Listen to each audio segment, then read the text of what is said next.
O Escolha Escola de hoje vai falar sobre o trabalho da Fundação Panda, que lida com crianças com dificuldade de aprendizagem e também com crianças autistas. E para falar sobre o trabalho da Fundação Panda, nós convidamos a doutora Cristiana Gonçalves de Almeida, que é psicóloga formada pela Unesp de Bauru, com doutorado na UFSCar e especialização também fora do país. Obrigado pela sua presença. Muito obrigada, é um prazer enorme estar aqui falando de algo que é tão importante, né, tão fundamental. Rafael Pasquim e Fabiola Medeiros, com a participação dos internautas aqui. Se vocês quiserem mandar suas perguntas, é só acionar a gente aqui, que a Fabiola e o Rafael Pasquim vão estar a postos.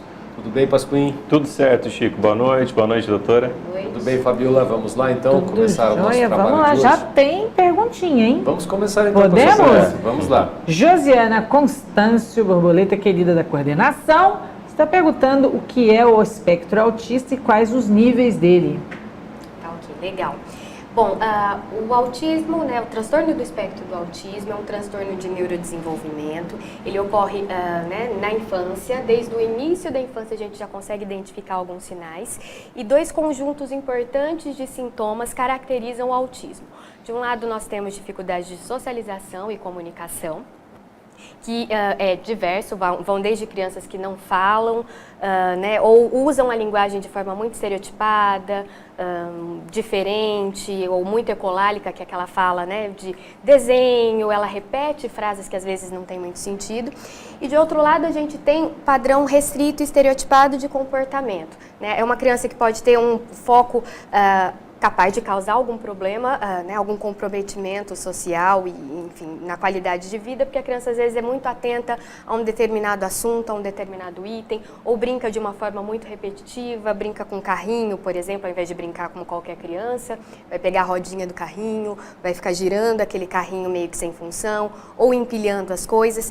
Enfim, é um leque muito grande de sintomas, né? Mas de forma geral a gente tem essas duas questões. Então, atrasos de socialização e linguagem e padrões repetitivos e restritos. O que é importante saber é que, embora muitos profissionais de saúde e educação ainda pensam, cada criança tem seu tempo, e realmente é verdade, há alguns marcos de desenvolvimento. Então, é importante a gente identificar até que ponto pode ser um atraso, né, simples, né, vamos dizer assim, comum em algumas crianças e tudo bem, até que ponto esses atrasos podem causar problemas.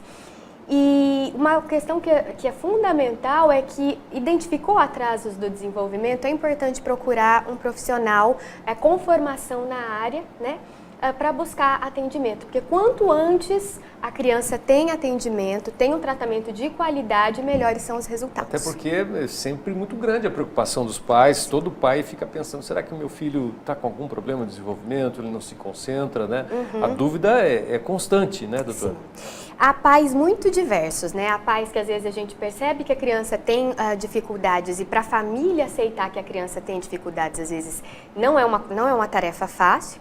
Né? E há pais que já identificam logo e já buscam tratamento e já querem saber o que tem, né? Então a diversidade de pessoas com autismo também é comum nas famílias. As famílias também são muito diversas. Olha, eu vou querer hoje especialmente a participação um pouco mais intensa da Fabiola, aí, porque ela tem um relato para nos dar muito interessante com relação ao tema, né, Fabiola? Eu gostaria que você falasse para a gente. A minha sobrinha, ela foi diagnosticada, né? E o interessante é que esse diagnóstico, até aquele momento, ele era um pouco lento, demorava, né? Então a criança nasceu, estava desenvolvendo, quando chegou no momento da fala, ela não falava. Ela estava com 3, com 4 anos e foi apenas aos 4 anos que realmente identificaram que se tratava de autismo. Mas até o diagnóstico final dos médicos, havia pessoas na família que negavam o fato da criança ser autista. E eu fiquei a chata de galocha da história, porque eu falava, gente, essa criança é autista. Não é um bicho de 7 cabeças, mas há necessidade de um tratamento diferente para essa criança. E membros da família negavam aquilo. Nesse sentido que você comentou, que às vezes a família até atrapalha. Atrapalha, porque se a gente tivesse conseguido que de repente começasse um tratamento mais cedo, um pouco, ela teria capacidade, a oportunidade de se desenvolver um pouco melhor, apesar que ela se desenvolveu maravilhosamente, né? Mas eu tenho certeza que a questão da negação da família atrapalha muito. Você já acompanhou algum caso assim, que a família nega? Não por parte do meu irmão e da esposa, pelo contrário, porque os dois, eu vou falar que tá para ser pai e mãe que nem aqueles lá. Mas você vê que influências da família ao redor atrapalham. Infelizmente, isso é muito, muito comum. A gente vai ter, às vezes, um dos dois, por exemplo, a mãe fala, olha, eu tô vendo que a criança tem dificuldade, ela não me olha no olho, ela tem algumas diferenças das outras crianças, e aí tem, às vezes, por exemplo, o pai ou outras pessoas que falam para a mãe, não, você tá louca, você tá, onde já se viu essa criança tem seu tempo. Nenhum. Exatamente, a gente vê muito, muito isso. Né? E realmente, essa negação dificulta o atendimento, atrasa o atendimento. Assim, a gente pega crianças ou até adolescentes, adultos com autismo. É claro que todos se beneficiam de tratamento, mas a gente tem um conjunto de estudos científicos mostrando que quanto mais precoce a intervenção, melhores são os resultados. Então é importante a gente pensar sobre isso. Que sintoma que você percebeu na sua sobrinha, Fabiola? O que você via no comportamento dela? O que caracterizava inicialmente a questão da fala, né? Uma criança esperta, que ela acompanhava tudo, mas ela não estava falando. Então aí entrou, cada um tem seu tempo, mas eu já tinha observado, eu dei aula há muitos anos, gente, eu dei aula de inglês 15 anos. Então, acabei tendo muito contato. Relação aqui no Escola Escola, nós sabíamos. Eu tive muito contato com crianças, né? Então, eu aprendi a identificar a questão do autismo, né? E outro fato também era a questão dos atos repetitivos, né? Então, de enfileirar coisas, empilhar coisas, se afastar, às vezes, daquele convívio direto ali e se fechar, né? Alguns que eram mais óbvios, vamos dizer assim, né? A questão dos desenhos também, que eles são um pouco peculiares, assim. Teve uma época ela começou a desenhar atrás de uma porta. Então, e aí tinha cada um da família estava lá. Aí eu lembro que as primeiras pessoas que viam aquilo tomavam um susto. Gente, que voodoo é esse, né? Essa aqui é você. Mas já era a maneira que ela estava se comunicando através daqueles desenhos, né? Então, tem algumas coisas que ela faz que são bem peculiares mesmo, né? A questão no momento do nervosismo de bater palmas, né? E aí eu fui identificando, e aí foram procurar e identificaram mesmo, diagnosticaram, na verdade. Esses casos, esses traços que você falou ilustram muito bem, que são essas dificuldades, por exemplo, de socialização. Se a criança está nervosa, o normal, né, o esperado na maioria das pessoas é ficar nervosa, chorar, procurar alguém, bater palma não é esperado, não, é uma coisa diferente, né?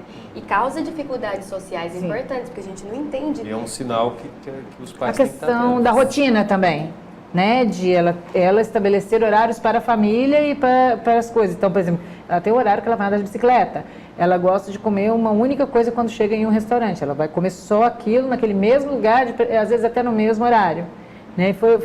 Era uma manifestação dela que eu falei, vamos observar com mais atenção, porque eu creio que isso aí possa levar a algum diagnóstico, né? Esse da repetição da rotina? Exatamente. Repetição de rotina, essa resistência à rotina vai no eixo de sintomas relacionados a padrão restrito e estereotipado. Então, é restrito, tem que ser tudo naquela hora, porque isso foi estabelecido assim, não pode mudar. Uma atenção específica, uma forma de atentar para o mundo de uma forma diferente, tipo desenhar todo mundo atrás da porta, né? No mínimo atípico. Né?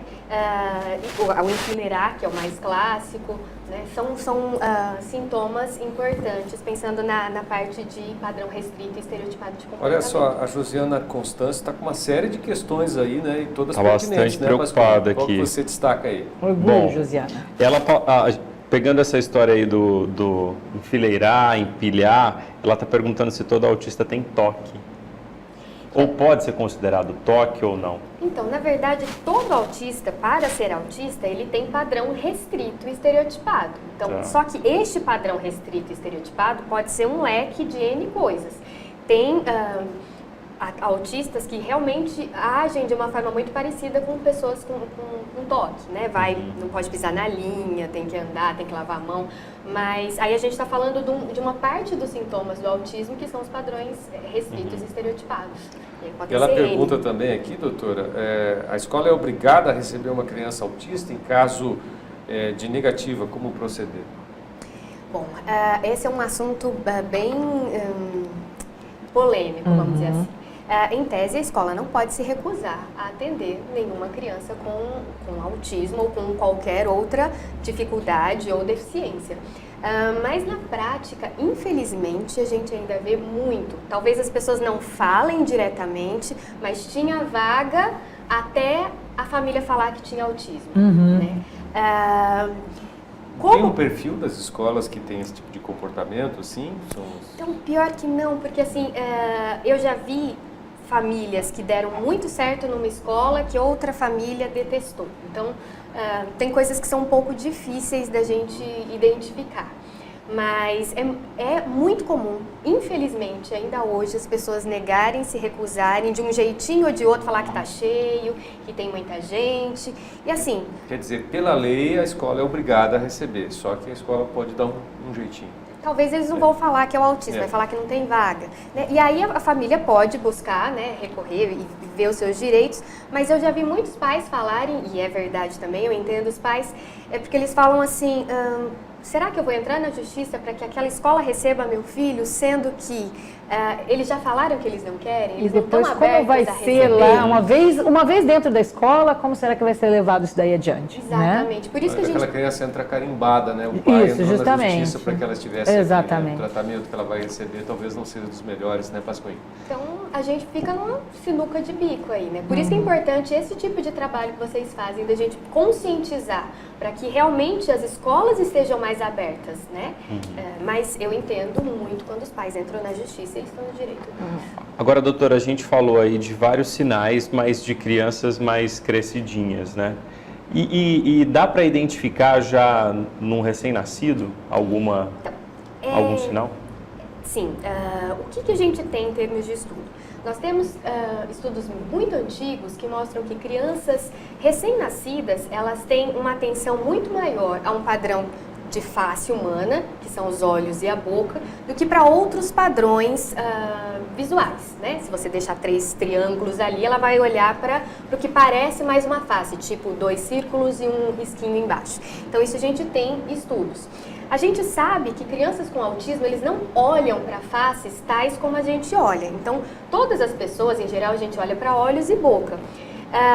Se a gente pegar estudos que fazem com eye tracking, que escaneiam, né, a visão do autista, a gente vai ver que às vezes os autistas olham para locais muito diferentes da face. Mas o recém-nascido também tem esse comportamento? É possível detectar? Então, não, aí fica muito difícil a gente detectar. Tem sinais... Tem uma questão física, né? A criancinha recém-nascida não distingue bem, né? Exatamente, de imagem, desenvolvimento, né, visual. E assim, estão tendo estudos para que seja identificado autismo, né, para crianças menores de 1 ano, mas ainda está em estudo, né? Até porque existe aquele mito de que o autismo acomete as crianças a partir de um momento que tomam uma vacina X. E daí começou o pessoal do anti-vax. Né? Então, as campanhas anti-vax começaram a aparecer justamente a partir desses mitos de que, a partir de uma certa data de vacinação, desenvolveu o autismo naquela criança. Né? Vocês estão preocupados em derrubar esses mitos aí? A gente está preocupado em derrubar esses mitos. Isso é muito importante, a gente pensar no quanto, na importância das vacinas, que estão muito bem estabelecidas como algo seguro, né? Esse é um tipo de conduta que é muito perigosa, porque não atinge só a pessoa que decide não vacinar o filho, as outras crianças também correm o risco. Basta ver o surto de Você sarampo. Tá revelando uma tá vendo? Hoje eu tô impressionante, olha porque só. assim, muito difícil imaginar, né, Fabiola, Sim. que nos dias de hoje as pessoas possam relacionar a vacinação. Na verdade, com tudo começa com um boato. Antigamente era o boato boca a boca, agora começa na internet, a coisa vai se espalhando. E normalmente o boato, ele é doido porque ele é muito verossímil, né? A pessoa, ela apresenta um monte de fatos que realmente são cabíveis, mas aí sai com uma coisa que é totalmente impossível. E aí a coisa se espalhou, porque ninguém está preocupado em fazer a pesquisa para saber até que ponto aquilo é verdade. A pessoa quer compartilhar, então isso está perigoso. Olha só, a gente vai fazer só um intervalinho e já voltamos com mais informações, mais perguntas, mais comentários e mais discussão sobre a questão do autismo, sobre o trabalho da Fundação Panda. É um instante só, a gente já volta.